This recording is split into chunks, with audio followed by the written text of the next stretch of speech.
Hadirat jamaah yang dimuliakan Allah Subhanahu wa taala, mari kita lanjutkan pengajian kita. Bismillahirrahmanirrahim. Qala al-mu'allif rahimahullahu taala wa nafa'ana bi ulumi fid dharain amin. Bismillahirrahmanirrahim. Rawal Bukhari telah meriwayatkan Imam Bukhari Ani Zuhri dari Imam Zuhri. Qala, beliau berkata, dakhaltu ala Anas ibn Malik bidamsyikin. Saya pernah berkunjung masuk ke rumah Anas bin Malik yang ada di negeri Damsyik. Wahua, Imam Zuhri kaget tatkala beliau masuk rumah Anas bin Malik, ternyata Pak wahua yabki, dalam keadaan Anas bin Malik itu dalam keadaan Bakultu, maka Imam Zuhri bertanya kepada Anas bin Malik, ma yubkika ya Anas, apa yang menyebabkan engkau menangis wahai Anas bin Malik? Belum ada sarapan, bukan. Kopi belum ada, datang mujahidin. Ada nggak kopinya? Ada. Ya. Bukan karena nggak ada sarapan, bukan karena nggak ada makanan, bukan karena nggak ada duit, bukan karena nggak ada apa-apa.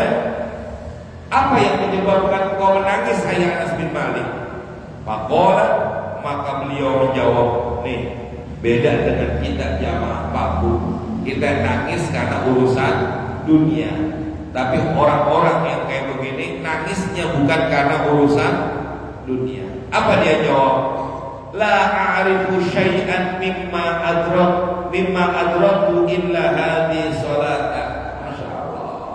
Nangisnya karena urusan akhirat, urusannya karena urusan ibadah. Kita nangis kebanyakan urusan perut. Betul. Iya, Bu.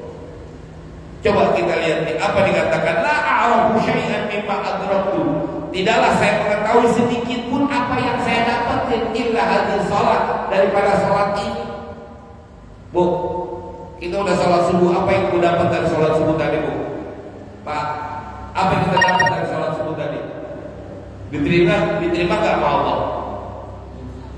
Insya Allah. Tapi ada kepastian nggak keterimanya itu? Wallahu a'lam. Ini yang dikhawatirkan dan ini yang dinangiskan oleh Anas bin Malik. Saya nggak tahu apa yang saya dapat sedikit pun dari apa yang saya kerjakan daripada sholat ini. Ya Allah, nangis gara-gara itu, Pak. Ada yang begitu di sini? Hujan berkeliru. Ya, betul lagi. Wah iya, hadirin. Takut, mohon maaf, dan inilah yang terjadi pada diri kita. Bahkan beliau mengatakan, qaddayyatu, sungguh saya udah sia-siakan ini sholat. Udah saya gak muliakan ini sholat, udah gak saya betul-betul hargai ini sholat, kata Anas bin Malik. Seorang Anas bin Malik seperti itu, apalagi kita. Ada khusyuk dari sholatnya, yang ingat hanya Allah aja dah. Dari takbiratul ihram sampai salam, ada yang ingat begitu tadi. Alhamdulillah kalau ada. Kalau nggak ada, ini yang namanya goyang. Kita sia-siakan daripada ibadah kita. Apa yang kita peroleh, apa yang kita dapat, maka kata Anas bin Malik, saya tidak dapat apapun dari sholat saya. Sehingga beliau menangis dari urusan gara-gara kayak begini. Walqur'an, ya, qala al-karamani, ya, mudah-mudahan Allah berikan kami kemuliaan dengan sholat ini, walaupun penuh dengan kekurangan, penuh dengan ketidakhusuan. Kami berharap sholat ini menjadikan kami mulia. Kalau kita dekat Pak Bu cuma sekedar melaksanakan kewajiban, betul apa enggak? Kadang-kadang buat kita cuma menggugurkan kewajiban kita kepada Allah Subhanahu wa taala, yang kita nggak mikirin tuh, nggak jadi beban buat kita. Apakah nih sholat kita diterima apa enggak? Apakah sholat kita sempurna apa enggak? Kemarin siang saya pengajian ibu-ibu, saya bahas pengajian begini Bu, bahwa kata Nabi Isa bin Maryam, ya, kata Nabi Isa bin Maryam alaihissalam, kata beliau begini, buat apa banyak pohonan kalau buahnya nggak ada? Betul. Buat apa pohon banyak kalau nggak ada buahnya? Cuma ngejemberin doang. Tahu jemberin? Ngotorin, capek nyapuinnya, hasilnya nggak ada. Betul. Iya, itu jamaah. Nggak kayak tanaman yang ada di pesantren saya. Alhamdulillah jamaah Pak Bu, istri saya tuh nanam cabai segini nih Bu, udah nunggu banyak banget. Yang ada di handphone saya ini ada. Ya, minggu kemarin habis panen, besok mungkin mau panen lagi. Ya, cabai merah keriting. Kan mahal Bu. Mahal kan? 80 ribuan ya. Saya jual 70 dah, kalau mau. Karena hasilnya buat pesantren juga Pak Bu. Nanam cabai segini, satu pohon tingginya segini nih pohon, tapi buahnya banyak. Jagung baru segini kalau di jagung buahnya pohonnya, tapi buahnya udah banyak. Maka kata Nabi Isa alaihissalam, buat apa pohon banyak kalau nggak ada buahnya, nggak ada hasilnya? Buat apa ibadah banyak kalau tidak ada manfaatnya?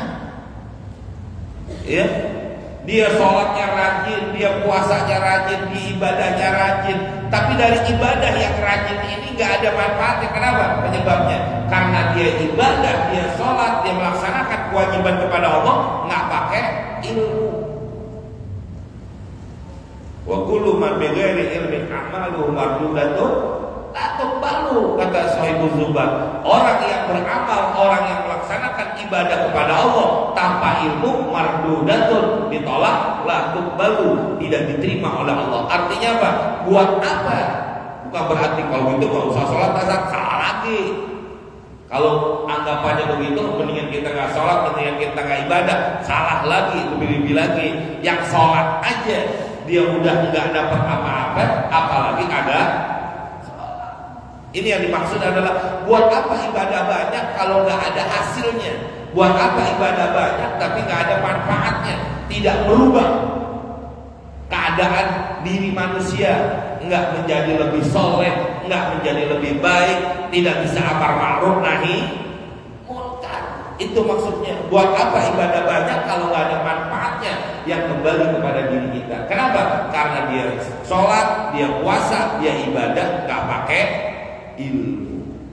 Nah, berapa banyak Pak Bu, mohon maaf kalau kita tanya, berapa banyak orang di luar sana yang nggak paham tentang ilmu agama? Coba Pak Bu tanya dah orang di luar, jangan ke luar, coba yang dalam aja nih. Mohon maaf, ada berapa rukun sholat? Ada berapa yang membatalkan sholat? Ada berapa syarat sholat? Ini kemungkinan kita yang ngaji aja kagak hafal, apalagi yang kagak ngaji.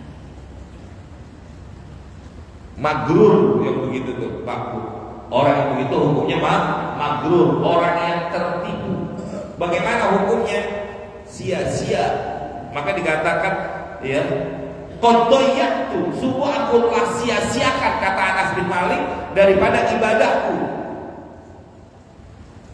Kala dia berharap, saya berharap mendapatkan kemuliaan dari Allah dengan ibadah ini. Buktinya kita masih mau duduk di majelis ilmu. Untuk apa tujuannya? Membenahi, ya, membetulkan daripada kekurangan sholat kita kepada Allah Subhanahu wa Ta'ala.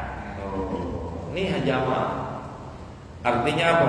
Disinilah kalau banyak orang yang mereka tidak mau memperbaiki ibadahnya di sisi Allah, maka tidak ada apa-apanya ibadah mereka yang mereka dapati. Kenapa? Karena sama telah mereka menyia-nyiakan daripada waktu-waktu mereka ibadah kepada Allah. Maka disinilah kewajiban kita untuk menuntut ilmu. Ya.